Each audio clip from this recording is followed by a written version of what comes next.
দেশের সেবায় সর্বদা নিজেকে নিয়োজিত রাখিব।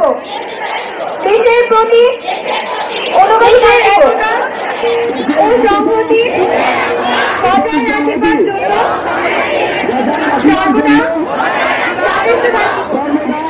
সধর্মের বিধিবিধান মানিয়া চলিব।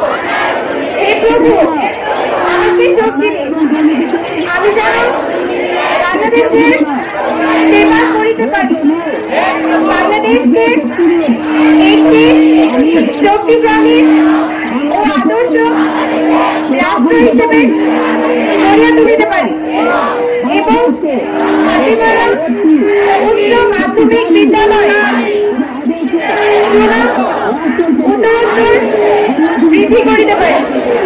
আমি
Okay.